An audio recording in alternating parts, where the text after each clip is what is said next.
ಏನದು ನಮಗೆ ನೀವು ಅವತ್ತು ನ್ಯಾಯಾಲಯದಲ್ಲಿ ನನ್ನ ಪರವಾಗಿ ಸಾಕ್ಷಿ ಹೇಳಿದ್ರೆ ಇಷ್ಟೊತ್ತಿಗೆ ನಾನು ಜೈಲಲ್ಲಿ ಕೊಡಬೇಕಾಗಿತ್ತು. ನೀವು ನನ್ನ ಬಿಡುಗಡೆ ಮಾಡೋದಕ್ಕೋಸ್ಕರ ಅದೆಷ್ಟು ಕಷ್ಟವನ್ನ ಪಟ್ಟಿದ್ದೀರಾ. ಈ ನಿಮ್ಮ ಋಣವನ್ನು ನಾನು ಹೇಗೆ ತೀರಿಸಿ ಅಂತ ನನಗೊಂದು ತಿಳಿತಾ ಇಲ್ಲ ಸಾಹಿತ್ರೆ. ಇದರಲ್ಲಿ ಉಪಕಾರವೇನು ಬಂತು ಚಾತ? ನನ್ನ ಕರ್ತವ್ಯ ನಾನು ಮಾಡಿದನಷ್ಟೇ. ಅಂದು ನೀನು ಮಾಡಿದ ಕೊಲೆ ಯಾವ ದುರುದ್ದೇಶಕ್ಕಾಗಿ ಅಲ್ಲ, ಶೀಲ ರಕ್ಷಣೆ ಎಂದು ತಿಳಿದು ಅದಕ್ಕಾಗಿ ನಿನ್ನ ಪರವಾಗಿ ಕೋರ್ಟ್ನಲ್ಲಿ ಸಾಕ್ಷಿ ಹೇಳಿದಷ್ಟೇ. ಸಾಹಿತ್ರಿ, ನಿಮ್ಮಂತ ಸದ್ಗುರುಗಳಿಗೆ ಜನ್ಮ ನೀಡಿದ ಆ ನಿಮ್ಮ ತಾಯಿಗೆ 100 ವರ್ಷ ಆಯುಸ್ಸು ಕೊಟ್ಟು ಮುತ್ತೈದೆಯಾಗಿರ್ಲಿ ಅಂತ ದೇವರಲ್ಲಿ ಬೇಡ್ಕೊಳ್ತೀನಿ ನಾನು. ಯಾಕ ಇನ್ನೊಂದು ಸಾರಿ ನನಗೆ ಜನ್ಮ ನೀಡಿದವಳ ನೆನಪು ತೆಗೆಯಬೇಡ. ಯಾಕೆ ಸಾಹಿತ್ರಿ, ಯಾಕೆ? ಶಾಂತ, ನನಗೆ ಜನ್ಮ ನೀಡಿದವಳು ನಿನ್ನ ಹಾಗೆ ಗಣತಿ ಗಂಗವಲ್ಲ. ತನ್ನ ಒಂದು ನಿಮಿಷದ ಸುಖಕ್ಕಾಗಿ ನನ್ನನ್ನು ಕದ್ದು ಎತ್ತು ಬೀದಿಯಲ್ಲಿ ಬೀಸಾಕಿ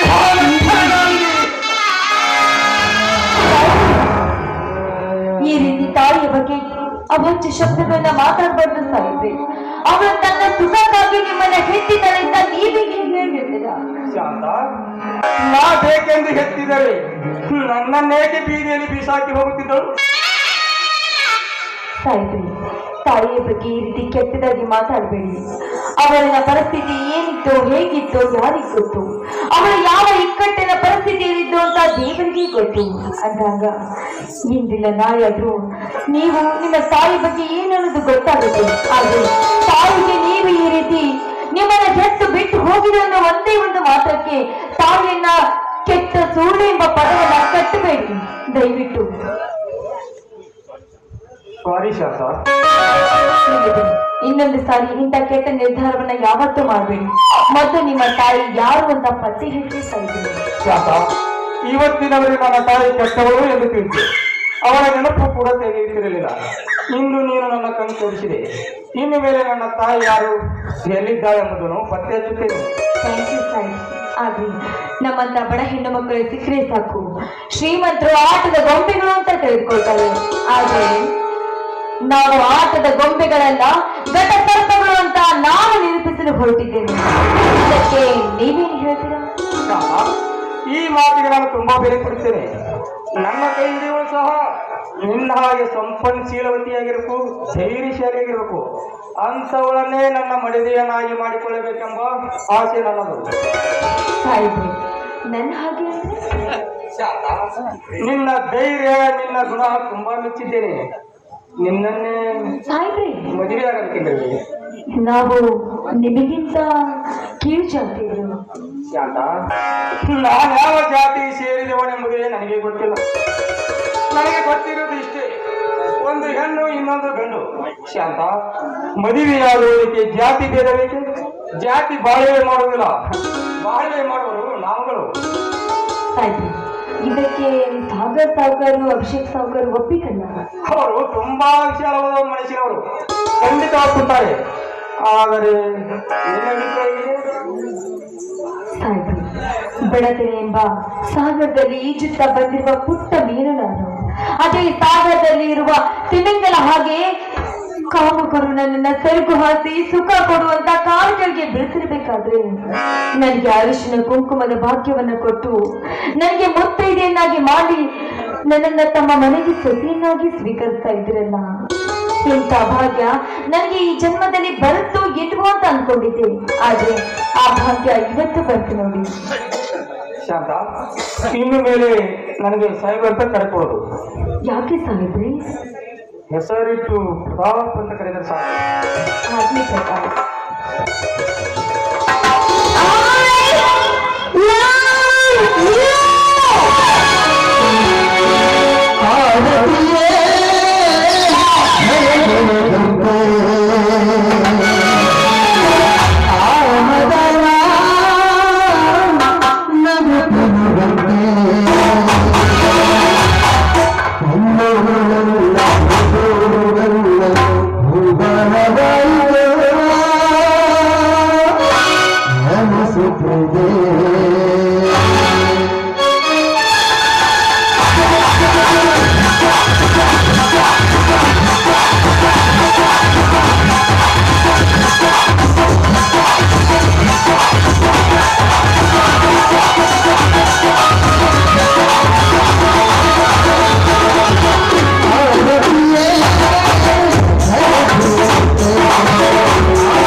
ವಿಷಯವನ್ನು ನಿನ್ನ ಅಣ್ಣನಾದ ವಿಚಾರಣೆ ತಿಳಿಸಿ ನಾನು ಕೂಡ ಸಾಗರ ನನಗೂ ಮತ್ತು ಅಭಿಷೇಕನಿಗೆ ತಿಳಿಸುತ್ತೇನೆ.